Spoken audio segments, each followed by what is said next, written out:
Қазан айының аяғында Астана қаласында Мәңгі ел Қазақстан атты оқушылар мен жасөспірімдер арасында халықаралық фестиваль өткізіліп, оған Теміртаудан Жұбанов атындағы өнер мектебінің 2 қобызшысы қатысып қайтты. Қобыз сыныбының ұстазы Бекзат Аронованың 2 тәрбиеленушісінің өнері жоғары бағаланды.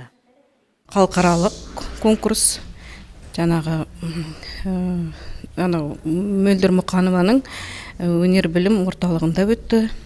Астанада жақсы жетістікпен оралып отырмыз. 2 шәкірт апардым. Біреуісі бас жүлдемен оралып отыр, екіншісі 1-ші орынмен оралып отырмыз. Соң өте қуанып отырмыз. Таналарым да қуанып жатыр міне.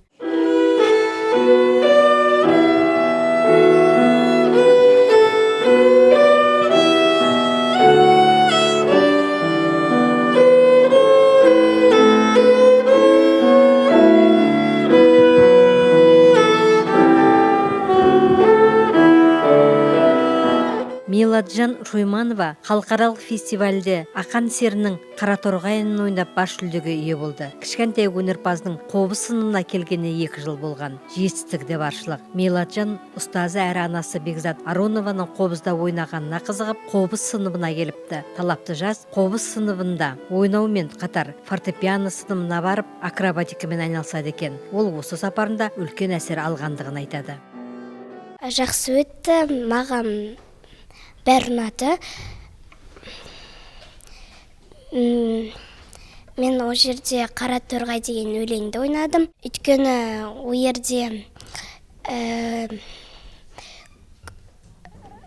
мамам қобыз тартады. Мен сол үшін мамама қызығып, мен де ойнаймын. Халықаралық фестивальдің 1-ші орнын Аяжан Марат жеңіп алды. Аяжан бұған дейін талай байқаулардың жеңімпазы болып келеді. Қобыз сыныбына келгенде 4 жыл болған. Ол Семейден және Алматыда өткен Ұлы дала дарын атты байқаулардың жеңімпазы атанған. Талапты өнерпаз келешекте атақты қобызшы болуды армандайтындығын айтады. Қобызда 4 жыл қатысып жүрмін. Көптеген конкурстар болды. Семейге, Астанаға, Алматыға, 3 рет Қарағандыға бардым. Осы жерде де болған. Сол жерлер Семейде 4-ші орын алдым. Қарағандыда 1-ші гран-примен қайттым. Ал осы жерлерде де 1-ші орын алдым. Астанада 1-ші орынмен қайттым. Мен атақты қобызшы болғым келеді. Енді мен Турцияға барамын. Сол жерде де орынмен қайтқым келеді. Өнер бұлақтарын көзін ашып, оларды қобыз секілді халқымыздың қасиетті аспабында үйретуде қобыз сыныбының ұстаздарымен қатар балалардың ата-аналары да үлкен қолдау жасап келеді. Осы қызмен мен Астанаға барып отырмын конкурсқа. Осы Теміртау қаласынан барып отырмыз. Осы жердегі апайларымызға көп алғыс айтқым келіп отыр. Көрсетушіміз Аронова Бекзатқа көп рахмет. Осындай оқушыларымды дарындап, биікке көтеріп, дәрежеге апарып, осындай сайыстарға қатыстырып, ата-аналар көп қызыға берсін.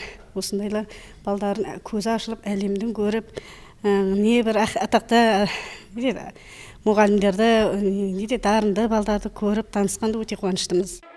Бекзат Аронованың қобыз сыныбында 17 өнерлі жас дәріс тыңдауда. Әрине жастарымыздың қасиетті қобыз аспабында ойнауға қызығушылық танытуы өте қуанарлық жағдай. Ал білікті ұстаздың қос жеңімпаз шәкірттері Меладжан мен Аяжан халықаралық фестивальге дипломмен бірге Түркия елінде өтетін халықаралық өнер фестиваліне шақыртуды алып келді. Мұнан өзге жас өнерпаздар басқа да өнер сайыстарына әзірліктер жасауда. Енді осы алдыда Павлодардың конкурс болады. Соған барайын деп отырмыз. Шәкіртті солист апарам. Сосын ансамбль апарайын деп отырмын. Бұл республиканский конкурс. Звездный листопад атты солай аталады екен. Соған дайындалып жатырмыз. Талаптыға нұр жуар дейді халқымызда. Біз жас өнерпаз қыздарымызға қадамдарын құты болсын, еліміздің атын әлемге танытар мақтанышымыз болыңдар деген тілегімізді білдіреміз.